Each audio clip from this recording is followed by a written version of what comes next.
ఇంకా డౌట్స్ అని ఉన్నాయండి, టిల్ డేట్ సబ్మిట్ డౌట్స్ అని ఉన్నాయా చేస్తున్నాను.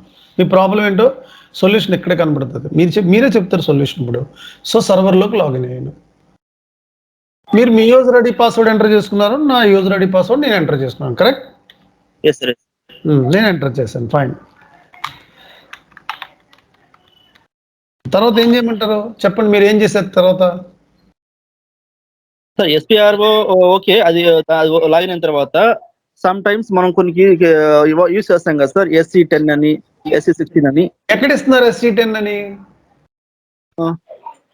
ఇక్కడే సార్, ఈ ఎంటర్ మెనూ ఉంది కదా సార్, ఎంటర్ మెనూ పక్కన అర్థమైంది, నాకు అర్థమైంది సార్, మీరు ఏం చేస్తున్నారు నాకు అర్థమైంది. SC10 అంటే ఇక్కడ తీసుకుంటుంది, అర్థమైందా? SC10 అంటే SC11 అంటే ఇక్కడ తీసుకుంటుంది. మీరు ఎక్కడ ఎంటర్ చేస్తున్నారో నాకు అర్థమైంది. SPROలో ఇక్కడ ఎంటర్ చేస్తున్నారు మీరు SC10 అని, కరెక్ట్?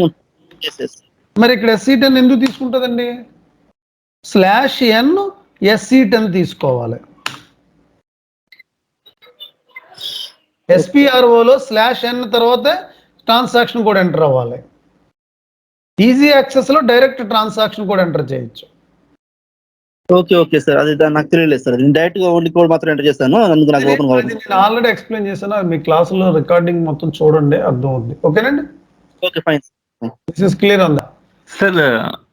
యాక్చువల్ గా మనకి SD లో కోర్ అంటే ఈ shipping details, pricing procedure and output determination అని చెప్పారు సార్, అది కరెక్టేనా సార్? ఈ 3 అనేది ఆల్మోస్ట్ ఎవ్రీ సపోర్ట్ ప్రాజెక్ట్ లో కూడా మ్యాండేటరీ వస్తున్నాయి అని చెప్తున్నారు. Pricing procedure, output determination, shipping అంతే, దాంట్లోనే వస్తాయి బాగా errors.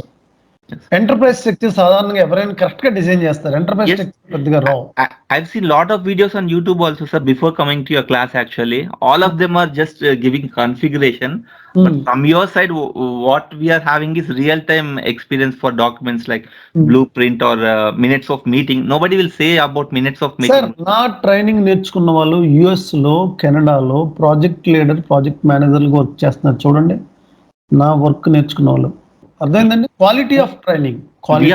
We are blessed to have your teaching sir. That's what I meant to say. Quality of training actual గా ఏంటంటే real time it's totally different sir, ఎవరు చెప్పట్లేదు. Only configuration is not what everybody wants.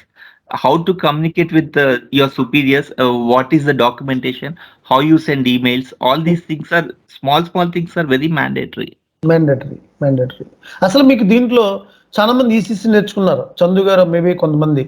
అసలు MOM అంటే idea లేదు చాలా మందికి before that. అదే మీరు ప్రాజెక్ట్కి వెళ్తారు ఈరోజు అండి, మనం 3 years పెట్టుకుని వెళ్తాం ప్రాజెక్ట్కి. 3 years పెట్టిన వాళ్ళకి ఏమవుద్దండి, మీకు ప్రాజెక్ట్ మేనేజర్ వర్క్షాప్ కండక్ట్ చేయండి, MOM స్థాయి అండి. MOM అంటే ఏంటి? పక్క కన్సల్టెంట్ ఏమడుతారండి మీరు? FI కన్సల్టెంట్ని. నార్మల్గా కన్ఫిగరేషన్ ఒక్కటి నేర్చుకుంటే మీరు జాబ్ ఎలా చేయగలరండి? చేయలేరు కదా అసలు, కరెక్ట్ అన్నట్టు. లేదు సార్, యాక్చువల్ గా ఇప్పుడు లేటెస్ట్ గా కూడా ECC కూడా చెప్పట్లేదు, ఓన్లీ S4 HANA వస్తున్నాయి యాక్చువల్ గా లేటెస్ట్ అన్నీ కూడా. అన్ని ఒక కన్ఫిగరేషన్ ఒక్కటే నేర్చుకుంటే మీరు జాబ్ చేయగలరా? చేయలేరు. Not at all.